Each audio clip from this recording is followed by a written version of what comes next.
We've just got some breaking news in from Buckingham Palace, folks. So this statement has just come in from Buckingham Palace, and I'll read it for you.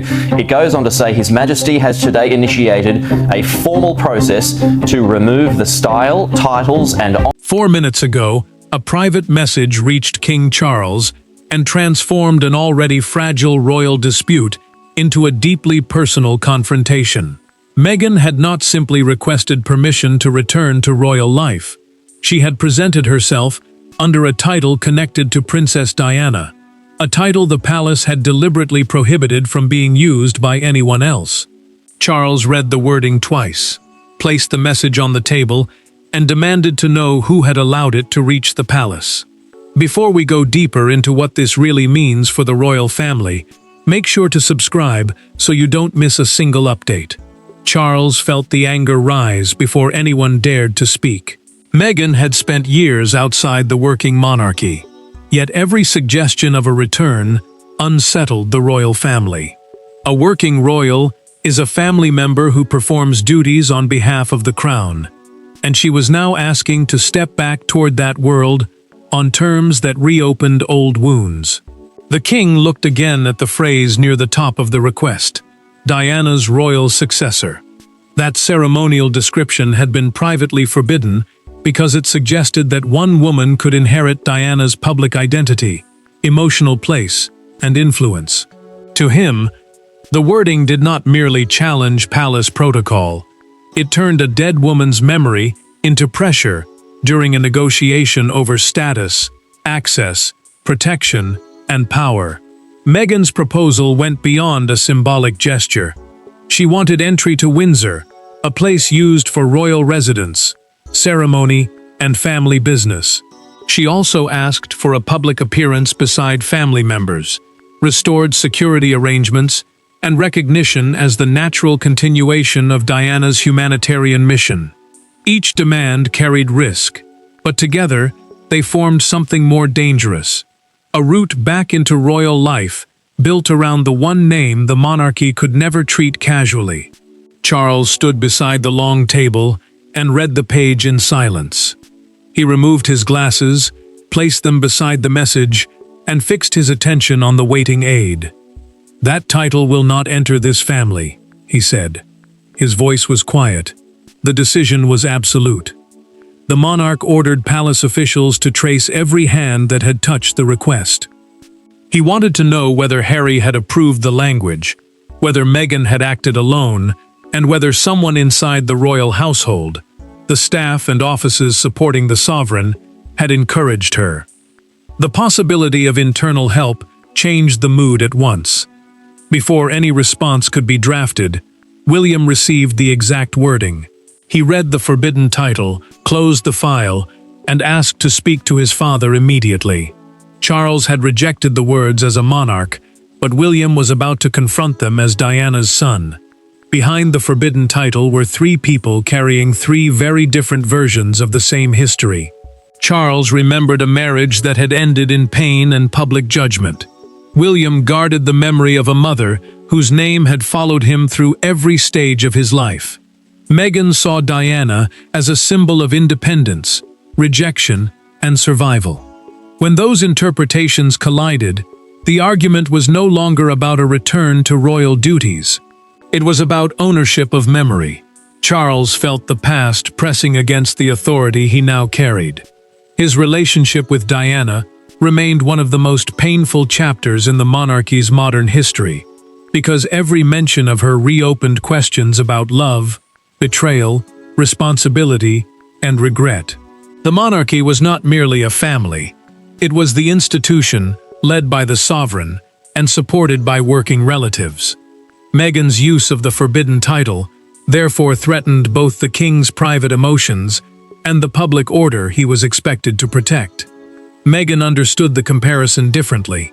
She believed that she and Diana had both entered royal life with hope, only to face isolation, hostile headlines, and pressure from traditions that allowed little room for personal freedom. To her, the title was not theft, it was recognition. Yet Charles heard something colder inside those words. He heard an attempt to turn suffering into authority, and memory into a bargaining tool. William received the wording while preparing for a scheduled meeting. He reached the phrase, "Diana's royal successor," and his expression changed at once. The prince dismissed the waiting aide, closed the folder, and remained alone for several minutes. For him, this was not about palace rules. It was an intrusion into his mother's identity. He believed her legacy belonged neither to Meghan nor to the institution, and he would not allow anyone to use it as a path back to royal power. Harry stood in the most dangerous position of all. He understood why his wife compared herself to Diana, because he had watched Meghan struggle under the same kind of public pressure that once surrounded his mother. But he also knew how deeply William reacted whenever her name became part of a campaign.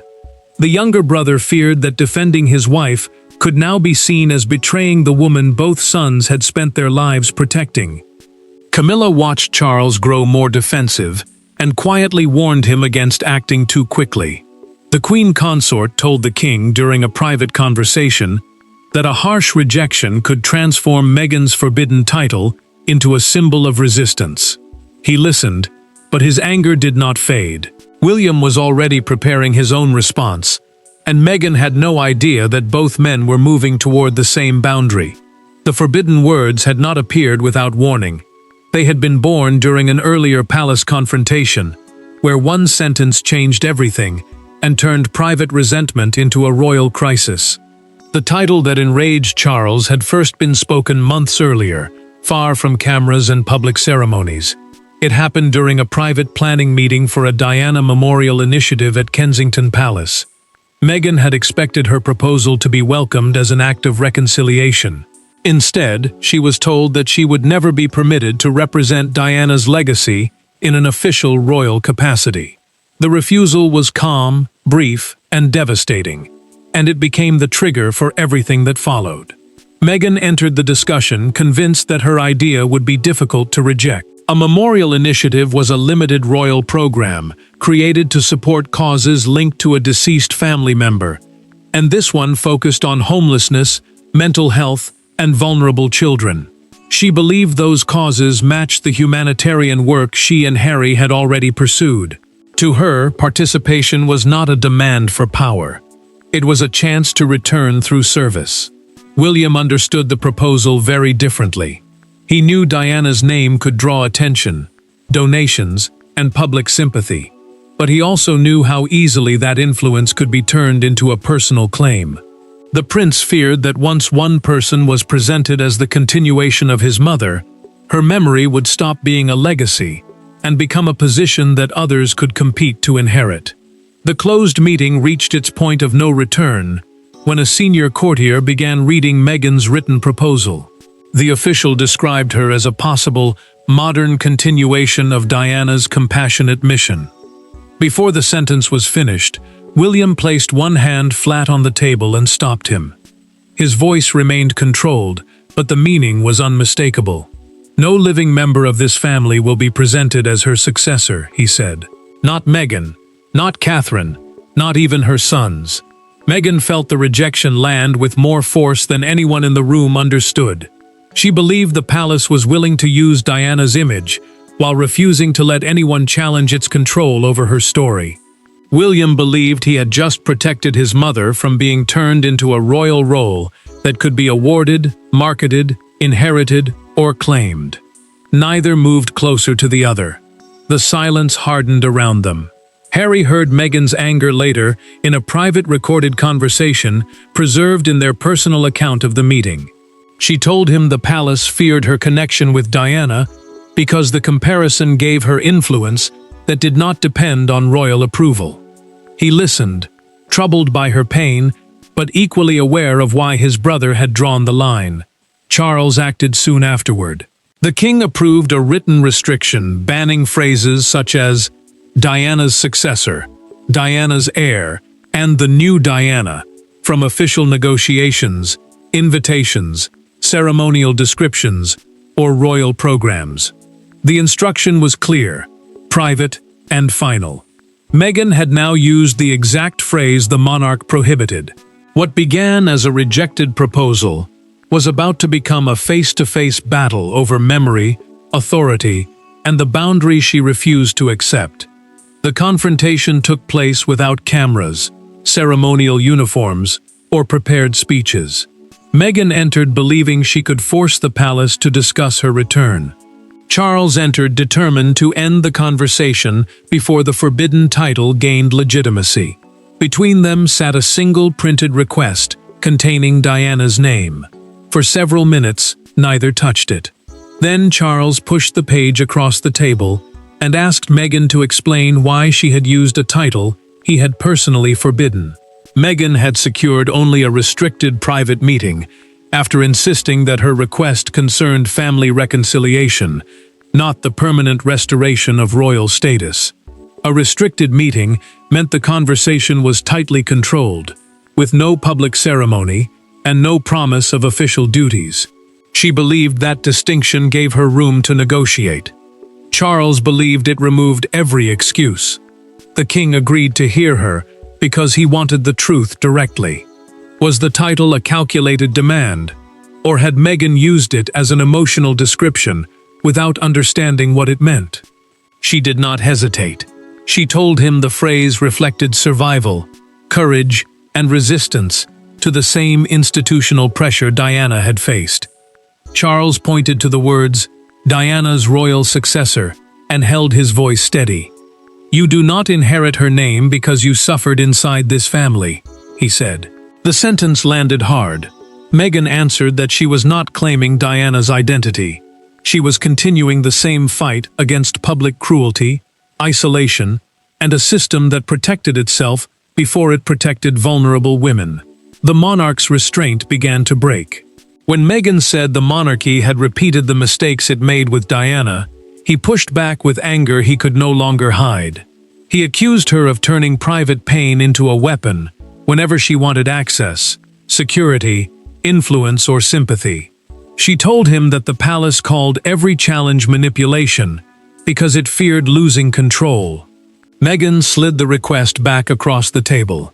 She refused to remove the title unless the palace agreed to discuss her conditions. Charles did not sit down again. He closed the folder, placed one hand over it, and declared the meeting finished.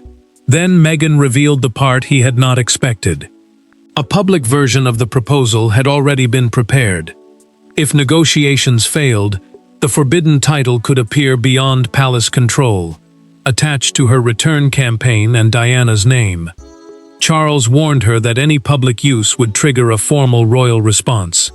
Such a response was an official statement carrying the authority of the sovereign.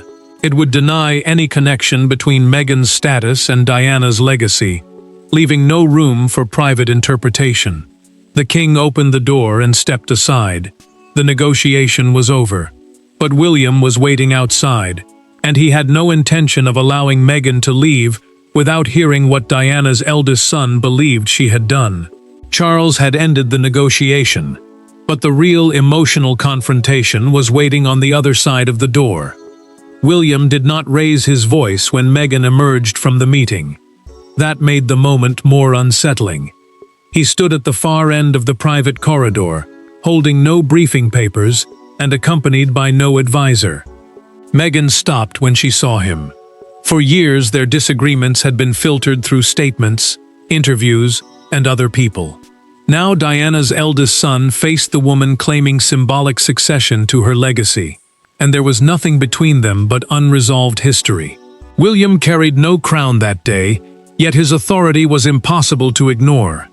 Charles was the reigning monarch, the sovereign who officially led the institution, but the prince held something the palace could not grant or remove: the emotional right of a son protecting his mother's name. Meghan also understood another reality. No royal return involving her could succeed if he refused family appearances, charitable cooperation, or access to the household he shared with Catherine. The future king told Meghan that he would support no arrangement linking her return to Diana's charities, former residences, ceremonial objects, public memory, or humanitarian work. A ceremonial object was an item used in royal tradition to represent rank, duty, or history. and he refused to let any such symbol become part of her campaign. His words were cold, but the pain beneath them was not. William struggled to keep his voice steady. He told her that Diana had been his mother before she became a symbol used by supporters, critics, broadcasters, charities, and royal campaigns. He remembered her as a person, not a title. Meghan listened without stepping back, then answered that he did not own Diana's message or the right to identify with her suffering. Meghan argued that pain did not become exclusive simply because it belonged to a prince. She said the same isolation, pressure, and public cruelty could exist in another woman's life. William did not deny her experience. He denied the conclusion she had drawn from it. The prince told her that shared pain did not grant anyone the authority to appoint themselves as Diana's successor, especially while using that claim to negotiate security, access, influence, and status. He said grief could create understanding, but it could not create a royal title. Then William reached toward the folder in Meghan's hand. He removed the palace visitor pass and placed it on a nearby table. The gesture was quiet, but its meaning was final. The discussion had moved beyond negotiation. She was now being excluded. William revealed that he had already ordered a review through a documented palace instruction, covering every foundation, speech, commercial agreement, and public project where Meghan's name might appear beside Diana's. She looked at him differently then. This was no longer one angry conversation. The entire royal system was moving. By the time Meghan turned to leave, the forbidden designation had failed to open the palace gates. Instead, it had caused those gates to close more firmly than ever before. Within hours, Meghan's request disappeared from the list of matters open for negotiation. Her planned meeting with charitable representatives was cancelled. A proposed visit to Windsor was removed. Security officials were instructed that no appearance could be described as royal, semi-royal, or connected to Diana's historic role. The response was not loud, but it was devastatingly precise. Every path Meghan had hoped to use for a symbolic return was being closed, one administrative decision at a time. Charles authorized a formal palace directive stating that Meghan held no ceremonial, constitutional, or representative connection to Diana's former position. A palace directive is an official instruction issued through the monarch's household, carrying authority across royal offices and staff. The king also drew a second boundary. Private family contact could continue, but no conversation with Harry would reopen official duties, titles, security privileges, or public roles. The consequences came quickly. Meghan's proposed Windsor meeting vanished from the calendar. Her commemorative appearance was rejected. The security review ended before it began, and her request to join the Diana Initiative was removed from consideration. What she had presented as reconciliation now looked, inside the palace, like a failed attempt to return through emotional pressure. Meghan received the decision in a private sitting room and read the final paragraph twice. She lowered the letter, walked toward the window, and told Harry that the palace had chosen punishment over reconciliation. He heard the pain in her voice, but he also saw the truth neither of them could avoid. William had already drawn this boundary, and the forbidden title had crossed it openly. Harry felt trapped between loyalty and memory. He wanted to defend his wife from another rejection, yet he understood why his brother believed Diana's name had been used as leverage. Meghan saw that hesitation immediately. To her, his silence felt like surrender. To him, it felt like the first honest recognition that the crisis could no longer be blamed entirely on palace hostility. Charles felt no victory after signing the directive. The king remained seated alone, staring at the page he had just approved. He had protected Diana's memory, but he also knew the decision would push his younger son farther away. Authority had solved the institutional problem. It had done nothing to heal the family. Then the palace uncovered something worse. A media announcement using the forbidden title had already been drafted and shared with a small communications circle. The discovery came through a documented internal briefing, confirming that the phrase was ready to enter the public battle. Meghan now faced one final choice: release the statement and begin an open war, or withdraw the title and accept that her royal return had failed. Harry asked for one private conversation before she decided. With the institution removed from the room, husband and wife were finally forced to confront what the title had truly cost them. Harry waited until the calls stopped and the advisors had left. Then he placed Meghan's prepared public statement on the table between them. For once, there was no argument about press strategy, security, palace prejudice, or constitutional power. There were only two people exhausted by years of conflict. Harry looked at the title attached to his mother's name and admitted what he had avoided saying. Defending Meghan did not require him to accept that she had become Diana's successor. Meghan heard the words as a betrayal. For years, Harry had defended the comparisons because he saw the same pressure, scrutiny, fear, and isolation in both women's lives. Diana's symbolic position meant the emotional place she held in public memory, not an official office that could legally pass to someone else. Yet the palace confrontation had forced him to face the line between sharing her suffering and claiming her identity. Harry told Meghan the phrase had to be removed. He also said the public announcement could not be released. His voice remained low, but the decision carried the weight of everything they had lost. Another statement might wound Charles, deepen William's anger, and turn Diana's name into the center of a battle that neither side could truly win. Meghan felt abandoned by the one person she believed understood her intention. She insisted the title represented survival, not ambition. Then she asked why Harry had defended the connection for years, only to reject it when the palace became furious. To her, his change felt like proof that royal pressure still controlled their choices from thousands of miles away. Harry did not look away. He told her that Diana's memory had become the battlefield on which every family disagreement was fought. Each interview, rejection, accusation, and security dispute eventually returned to his mother. He could no longer let her name carry another war. Supporting Meghan, he said, had to mean protecting their future, not repeating Diana's tragedy forever. Meghan reached for the prepared statement.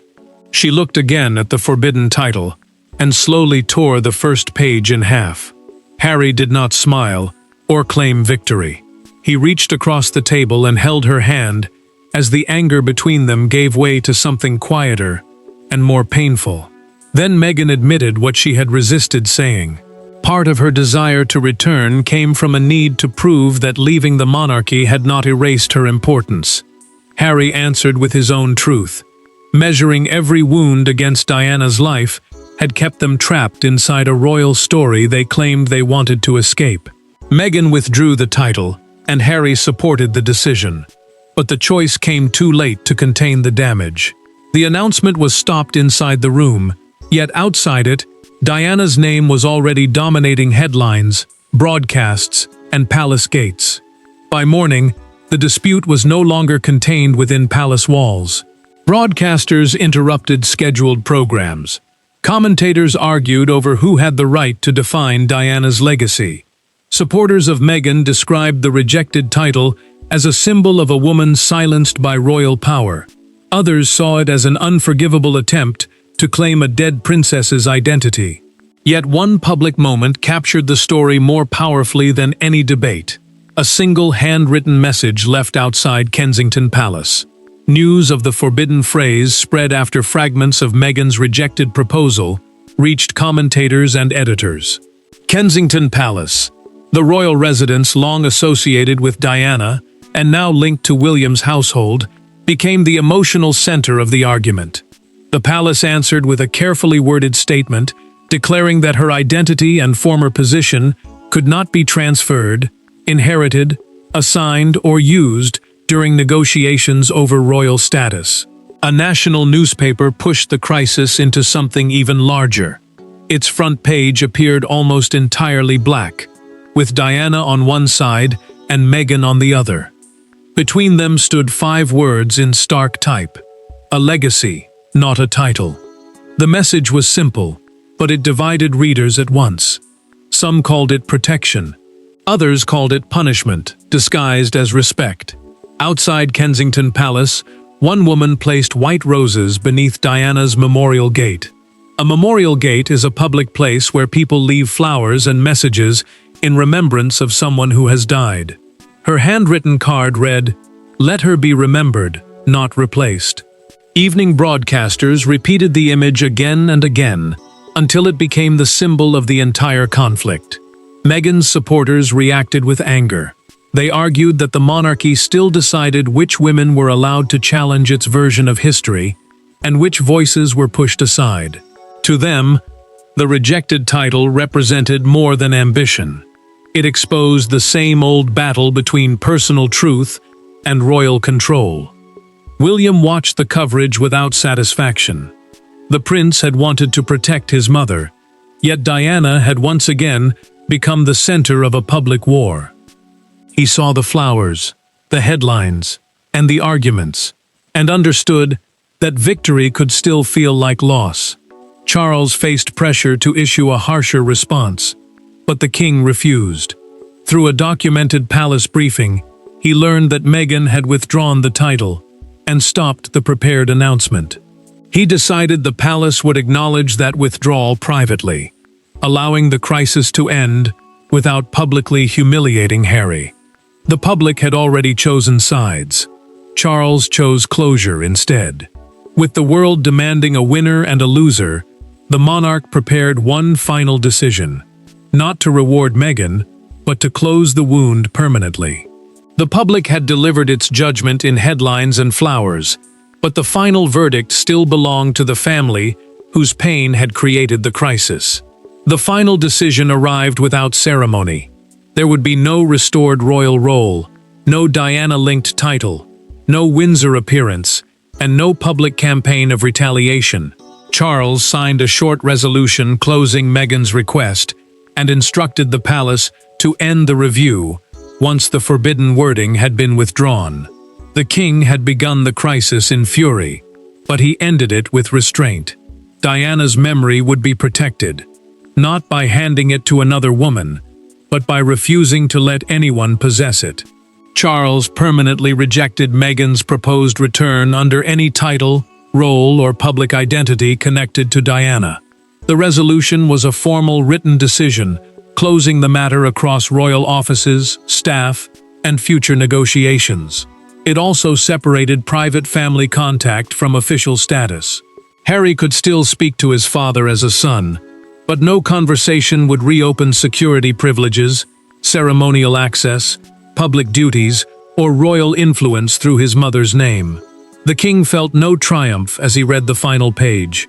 His anger had never come from protocol alone. It came from old guilt, public judgment, and decades of defensiveness surrounding Diana. By refusing a harsher statement, he chose protection without vengeance. He would defend her memory, but he would not use Meghan's defeat to humiliate Harry before the world. Meghan accepted the truth she had resisted. The forbidden title could not give her the validation she wanted, and it could not prove that leaving the monarchy had failed to erase her importance. Her attempt to force a return had collapsed, yet withdrawing the public announcement stopped that failure from defining every chapter still ahead of her. Harry finally separated his marriage from his mother's story. Supporting Meghan no longer required him to recreate Diana's struggle or treat each royal disagreement as another version of the past. William also secured the boundary he had demanded. The future king had protected his mother from becoming an office that the palace could award, market, or allow another person to claim. Charles closed the last folder and returned his pen to its case. He asked that Diana's name be removed from every document connected to the failed negotiation. No one objected. The request was closed. The review was finished. The decision was complete. Meghan's title had not opened the royal door. It revealed why any return built on comparison, inherited pain, or symbolic pressure could never succeed. Royal roles could change, titles could pass, public loyalties could shift, but personal memory could not be seized as authority. Diana's legacy belonged neither to Meghan, Charles, William, nor the palace alone. It lived in the people she helped, and in the sons who still carried her loss. The forbidden title was withdrawn, the royal door remained closed, and the battle over who would replace her ended with one final truth: no one ever could. There was nothing left to negotiate, nothing left to claim, and no title powerful enough to reopen the door that had finally closed. Thanks for watching. Please don't forget to like and subscribe, and we will see you in next one.